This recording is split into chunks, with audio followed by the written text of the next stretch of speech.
What we're doing right now, we're going over capitalism and the integrity that is taken away from the people at all levels. And I'm not just talking in schools, I'm talking about the workplace, I'm talking about the corporations, I'm talking about the government, I'm talking about the highest of societies. So let's take it back to the elementary particles of how this works. Got no other coming in on the beat saying hello real quick. But it is really quite elementary, and I can explain it very easily. So let's take it back to Recess, if you ever remember that show. Let's see what they had to say about capitalism. My boy Just Right really did a good job of disambiguating this episode. Busted my arm for days, and I'm still just a working class schmo living sticker to sticker. There's gotta be a better way. Wait a minute, maybe there is. Doing the work himself, creating actual value, TJ is getting nowhere. So what he's got to do to succeed under capitalism is find a way to convince other people to do the work for him. He does this by buying a stake in a small business. This guy charges people to enter the school, but he's got to stand there all day to collect. TJ offers to invest 25 stickers up front, do all of the work, and in exchange get 50% of the earnings. Then he hires someone else to do the work for much less than he'll earn from that 50%. Hey kid, wanna make a few extra stickers? Sure. I'll pay you 2 stickers a day to work the door for me. How's that sound? 2 stickers just to stand there all day? Deal. Tender. So what just happened here? Well, TJ made an arrangement where he's adding no additional value to the system. There was a guy watching the door before he arrived, and there's a guy watching it afterwards. Instead, he has extracted value for himself, and he's exploited this poor guy who's not getting paid what he's worth.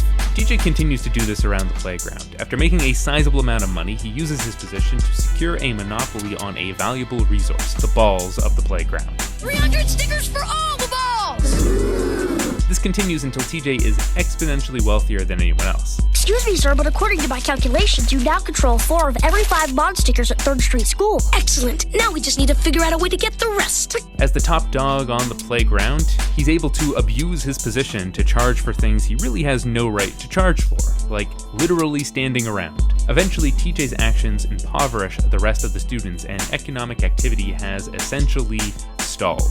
TJ, the kids can't afford to do anything as it is. Look around. They don't have stickers for balls. They don't have stickers to play on Old Rusty. They can't even sit on the grass. Everyone either works for you or just stands around and does nothing. Good point. Gus, start charging kids for standing around. We'll call it a loitering fee. You can't charge kids just to stand around. Watch me. With his newfound power, TJ becomes increasingly megalomaniacal and cruel.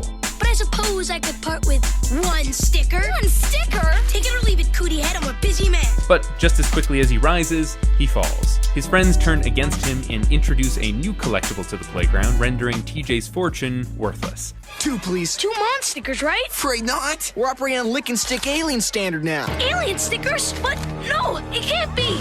I'm busted!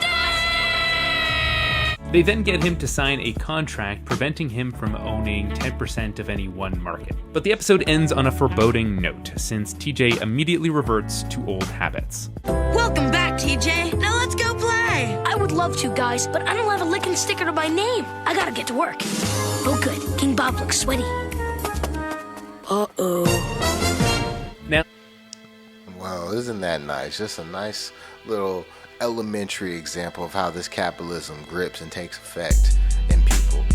But when it starts to grip the corporations, a city, a town, a people, that's too much. That's way too much.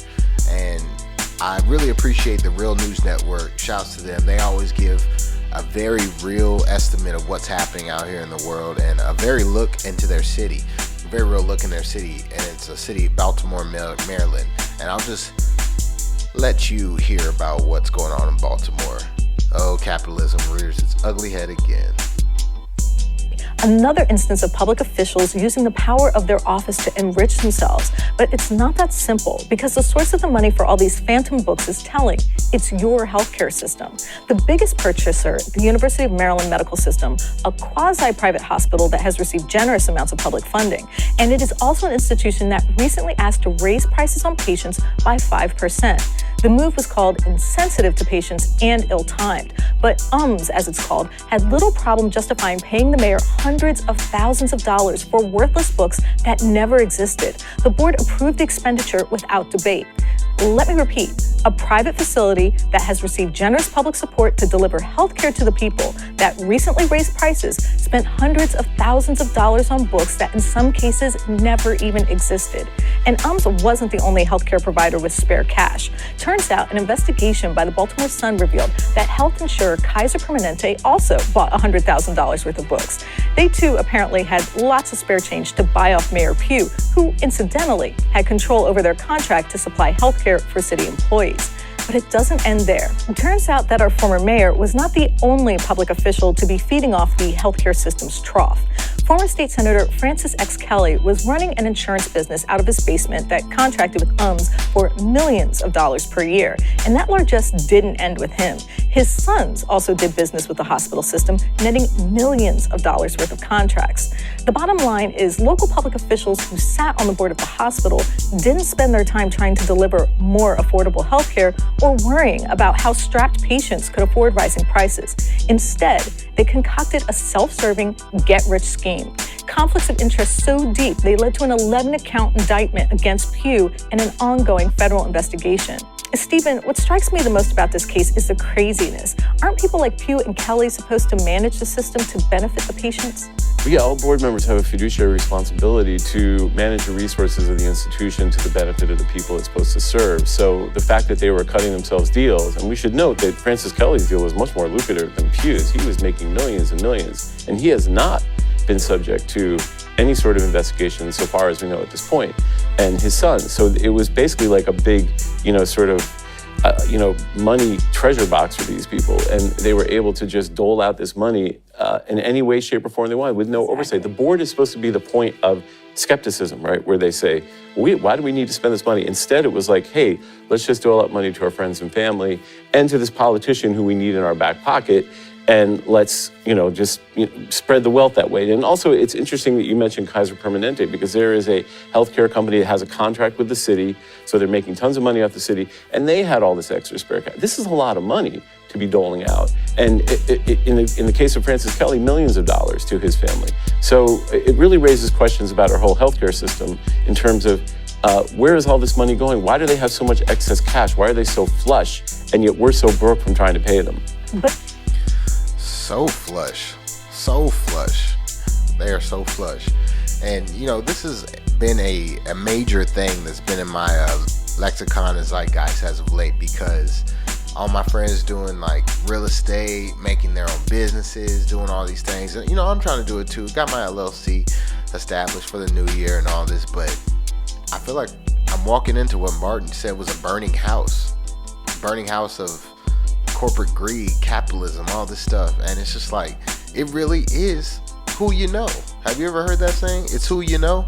That's literally how the business works. And like, word to the guy giving his son the contracts, these contracts get used like that everywhere. But this one really threw me back. So let's jump forward into what else is going on out here, because this is kind of scary.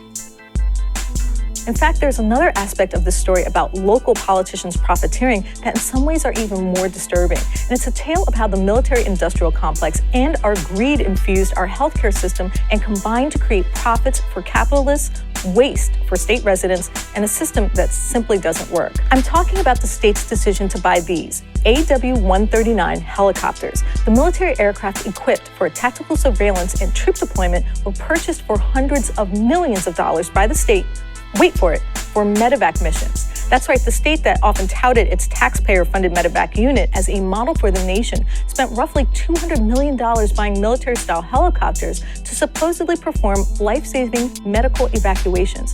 Stephen, can you explain this a little bit and tell us who benefited? Well, first of all, it's not explainable, because a medevac helicopter should be a very, sort of low-key kind of thing. But we bought these, sort of souped-up surveillance helicopters that are used for military-style missions. And this is where the rubber hits the road. Let's put Healthy Holly in perspective. They spent $500,000 trying to pay off a politician. Well, in this case, they spent hundreds of millions of dollars for military equipment, which is being borne by the patients, by people in the state, to no good end. Because these helicopters vibrate, they're used for rappelling, they're used to ferry around like 16 or 17 soldiers. And somehow they end up being used in our medical system to take a patient who got in a car accident. And there's been predictable results, as you're gonna talk about. They don't work. that most of them are out of commission or have run up millions of dollars of excess repair bills. But it is a perfect example of how this medical system isn't really a medical system at all, but a way to generate profits for even the military-industrial complex. I mean, it's hard to believe. It's hard to think about. Like, you would think, okay, maybe just overpaying doctors or insurance companies would be benefiting at this trough. Well, guess what? The military-industrial complex, military contractors, a foreign military contractor, AW139 is Augusta Westland, which is based in Italy, benefit. Now, Wow, looks like a lot of people are benefiting except for us, right? I mean, that's the name of the game. That's the way it goes. That's business, right? Good business, bad business. I'm tired of this game. This is crazy, man. How are you gonna tell me that you're above the corpse? So now this capitalism has infected the local areas, politics. It's infected the public areas, the corporations, the private corporations.